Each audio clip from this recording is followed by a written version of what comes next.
All right, folks, welcome to another episode of our Alumni Chat Series. Here today we have Elena Osain, who has recently completed our Analyst Prep Program and has been kind enough to share her experience and given us some time to provide some insight to other students in the program. So with that being said, Elena, how are you?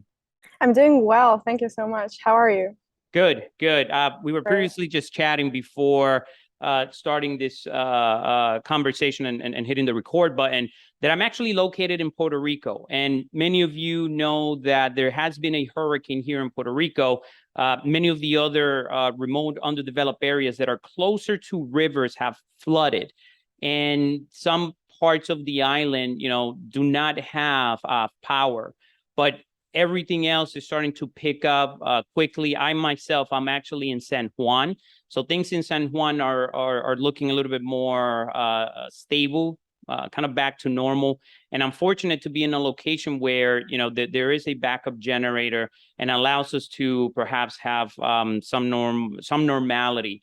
But there has been some parts of the island that have been hit severely because of the hurricane. But things are picking back up, and hopefully, the entire island can get back to 100%, hopefully within the next week or two. But yeah, I know a lot of my friends were texting me and saying, "Hey, Luis, is everything okay?" Like, yes, guys, I'm fine. The hurricane has passed, so hopefully everything gets back to normal. So that's how I've been spending my past weekend so far. All right. It's been a lot. Yeah. But look, with that being said, why don't you tell us a little bit about yourself? Tell us a little bit about your story, and then we'll take it from there. Sure. So I'm a junior at UCLA, majoring in economics and pursuing a minor in accounting. Also, I'm originally from Romania, and so being an international student, I get to explore and experience two different cultures. One I've been raised in, and the other I'm still in the process of discovering. Okay, good. I remember when you first had applied to our program, you had no formal training or education in business or financial analysis. How would you compare your experience today in terms of the skills that you have versus when you first started with us about 5 or 6 months ago? Oh, wow. First of all, the growth I've experienced is exponential. I had no financial modeling knowledge prior to starting this program. And now I'm confident in the soft skills I've developed and perfected in creating scenario-based financial models and in delivering equity research presentations. And just the overall research process that goes behind each and every project. And everything is so much more well structured, and it gave me self-confidence and confidence professionally. Yeah. What would you say was the most challenging part of the program? Because I know there's other students in the program that they go through it, but they all have their own unique experiences. What would you say was the most challenging part for you? So on a more broad spectrum, the most challenging part was remembering all the steps required to build a complete financial model analysis. But luckily, your explanatory videos are always a click away, and they've helped tremendously. However, if I'd have to choose a specific challenge I've dealt with, I'd say that for my second internship project, it was rather more difficult to come up with a good WAC value, since the company itself and the overall industry were very volatile at that moment. So just figuring it out, approximating the right beta for the company, learning if I should approximate the beta considering Yahoo Finance information and data, or personal perspectives on how I think the company will evolve and develop throughout the rest of the quarter. So all of those little aspects contributed to this challenge that I've managed to overcome. Now, I see that when students first start the program, I always tell them, look, the first two modules are the most difficult ones, which is financial modeling and company valuation. If it's the first time that you are being introduced to finance terminology, Excel and then creating a full-blown structured model and then performing valuation, it's intimidating and it may seem overwhelming. But when you take a step back and look at it from a systematic approach, here's step one, here's step two, here's step three. After you do it multiple times, you realize that you're repeating the same process over and over and over again with different companies, then different industries. And the real knowledge or learning begins when you're understanding the core business model, when you're understanding the drivers and the demand and the supply side of an industry and for that particular business. But understanding the 13 steps that we touch on in our financial modeling training, I think gives you that framework to perhaps simplify something that could be like intimidating. That's what's great about the program, that it clearly breaks down all of those steps, and you always have access in case you forget anything. You can go back and rewatch a video or a lesson that tells you exactly what you have to do to move forward with your project. So that's been very helpful and great about the program. I think what would you say, as I'm thinking here, what motivated you to, number one, do the program, and number two, complete it? Because being motivated to do it, what's the reason behind that? What was your why? And once you got into the program and you started to do the actual training, I'm pretty sure you realized that it wasn't that easy. So 2 questions there. The first one, what was your why and reason for doing the program? And then the second one, what motivated you to actually complete it? Because I'm sure it wasn't easy. It wasn't, but so first of all, to answer to your first question, why did I do this program? I really wanted to gain more knowledge in the whole financial industry, like more insights on how corporations and businesses operate. How do they build their financial plans, their financial forecasts? Because either way, regardless of the career path you're going to choose in life, you'll have to know this set of information, and it's extremely helpful and rewarding in the future for you to know this as a young adult entering the workforce. And and then I've completed it because when I set my mind to something, I want to achieve that successfully. So if I told you I'm going to dedicate my time and prioritize this program, then I did, and I strive for the best as much as I can. Okay, good. So I think that the first part, if I summarize it correctly, it's wanting to learn about the industry, but more importantly, it's really understanding all of these skill sets, because it's essentially a transferable life skill to have, right? How do you project the company's cash flow? How did you project a company's balance sheet?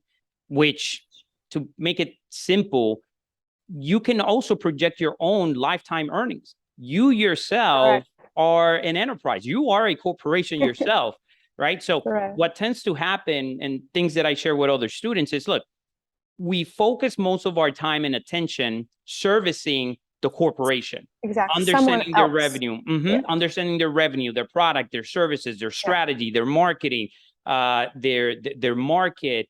And we do all of this analysis to serve as a corporation. But if you take a different approach or a different perspective, a different point of view, you also are an entity yourself. What are you doing to maximize your earnings potential? How much money you're going to make your first year out of college? How are you quantifying or calculating your living expenses, which are the equivalent of a company's operating expenses? What is your discretion income, your bottom line, which is the equivalent to a company's net income, their bottom line? So when you put 2 and 2 side by side and you focus more on yourself, you begin to realize that you're the most important capital. Human capital is the most important capital out of anyone else out there. Because we focus all of our attention on the macro aspect of it. But if we would channel that focus to the micro version, to ourselves, then it's a win-win situation. No, look, and that's, I think, is a very strong reason and motivation for wanting to first take the initial step to do the program. And then the other story is completing it, because obviously you got to see that it wasn't easy. So but I'm glad it wasn't, because that's how you learn, when it's not easy, when it's challenging. So you remain committed, you stay true to yourself, and you got it done and you accomplished it.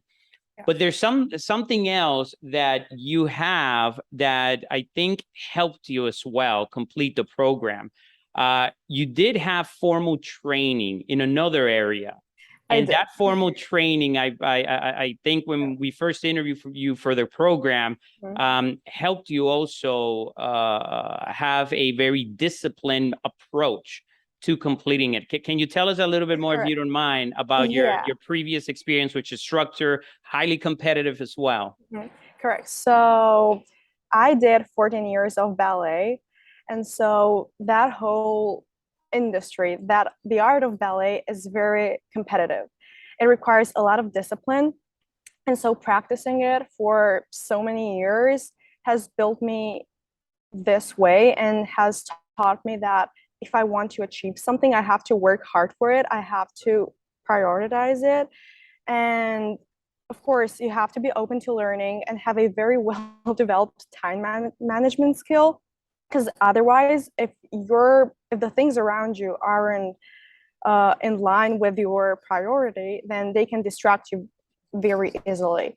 And so I did have a strong background that shaped me to become who I am today, and I'm still working on that.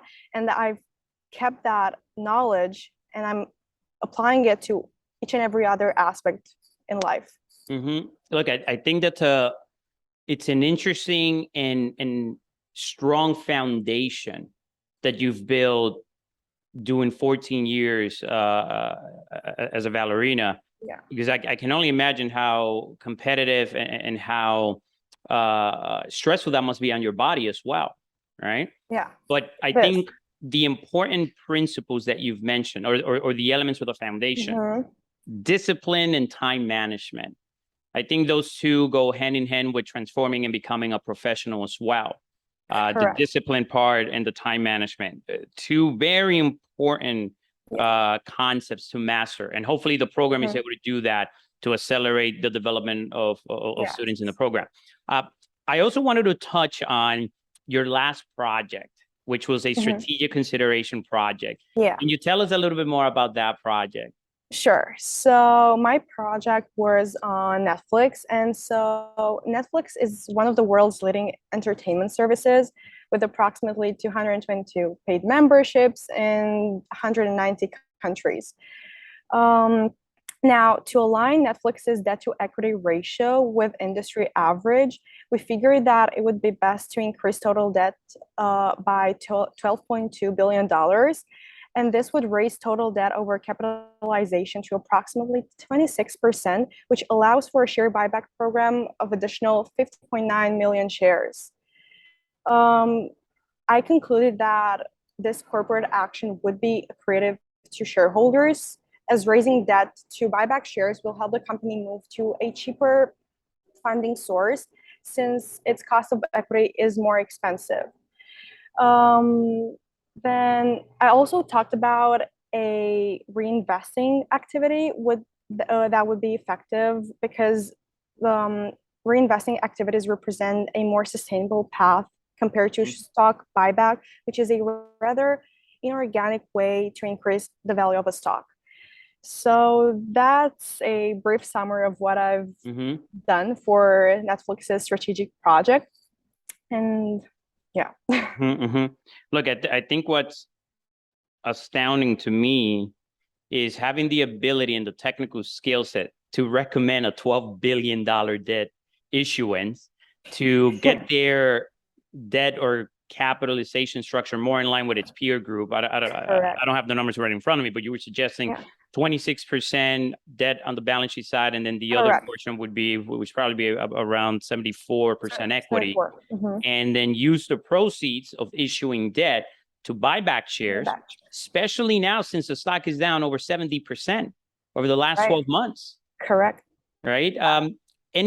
From your project and your due diligence, Mhm. what were the reasons, if you were able to uncover or understand the reasons why the stock dropped so much over the last 12 months? So the overall tech industry has been severely affected throughout the past year. And at the same time, during the first and second quarters, Netflix experienced the first loss of paid memberships, because there is this issue called password sharing that allows multiple users to use the same account. And so this only provides Netflix a revenue stream coming from one person, even though more people are using the same account. And so with all the increasing competition on the market, people have started canceling their subscriptions with Netflix, sorry. Because they're also less flexible in memberships than other competitors are, like Hulu or Prime Video, or Vudu, that is new on the market right now. And yes, they're slowly picking themselves up, but they have encountered plenty of drawbacks throughout the past year, especially throughout the past 6 months, when they've lost 1.2 million subscribers. Okay, so sharing of password, loss in subscriptions, subscription, and I think also part of that has to do as the economy transitioned from fully locked down to normality. As it opened up, people started to go more outside. They were spending less time at home, so you don't need to have your Netflix subscription. So I understand that, and I also think it had to do with the situation with Russia and Ukraine, because the Netflix, correct me if I'm wrong, I think they said that they were going to close their subscription services, or they were going to close any offices that they may have had in any of that region. For Russia, I think, there was such a news. A lot of streaming services and corporations and businesses that are based in the US have closed their operations in Russia because of the war, because of what their president stands for, unfortunately. And Russian citizens have been severely affected as well by his ruling and his means of ruling. So yes, there are a lot of changes on the market, with people going out of lockdown, with a war going on. There are a lot of factors that impact a lot of businesses' operations. So yes. Now, did you perform valuation analysis on Netflix? I did.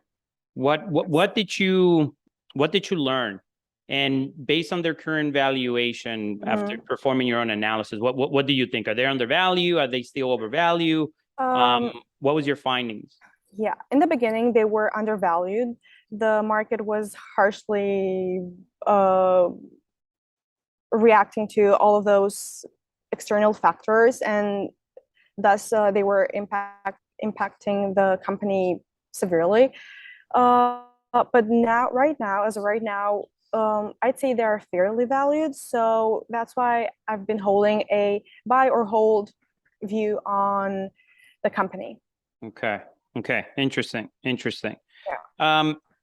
Now, what advice would you have to other students that are, currently going through the Analyst Prep Program that might be feeling perhaps challenged or overwhelmed with the amount of work and modeling assignments that they have to do?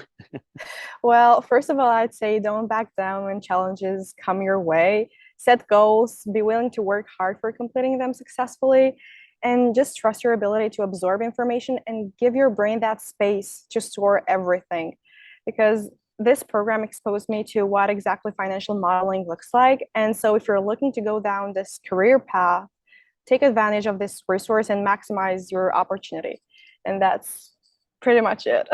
Good. No, look, I think those are sound words of advice. And so what's next for you? What are the next steps for you in terms of your career? How are you going to use the new skills that you've gained, the relevant experience, to help you in your career journey? So what's next for you? As of right now, I'm interested in pursuing a career in capital markets, asset management, and business analytics. And I'm looking for a career that combines the technical with the creative aspects of it. And I'm also seeking out innovative and transformative industries that collect and manage data of all kinds. And then I'm also interested in the realm of project management. And that is why I'm taking this learning process very seriously and with dedication, because in order to be able to manage projects, you have to have the skills for it. So it is very important to know and be aware of all the steps you have to go through in order to get to your destination. Great, great. And look, I hope that the program and the new skills that you've gained professionally can serve you well in your 100%. future career endeavors. Okay. Any last words of advice before we wrap up our session? I don't think so. Okay. It's been a great experience. It's been incredibly rewarding.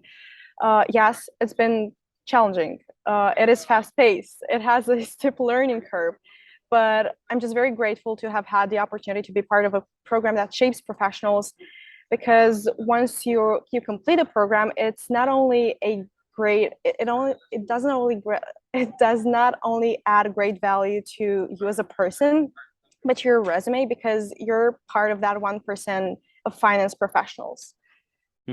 Yeah. Look, and I think what I'll say just to close this is thank you for trusting us in serving as mentors, instructors to help you develop all of these professional skills that can help you be a top performer.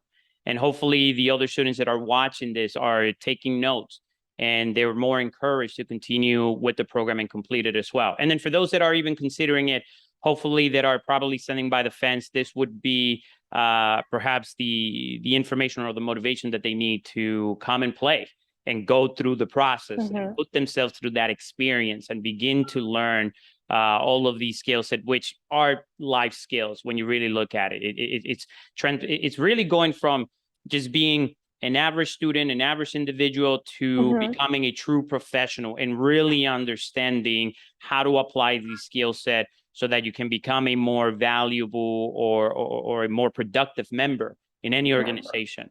All right. Well, Elena, thank you. I really appreciate your time. I wish you so nothing but much. the best. And with that being You said, too. yeah, thank you. Take care.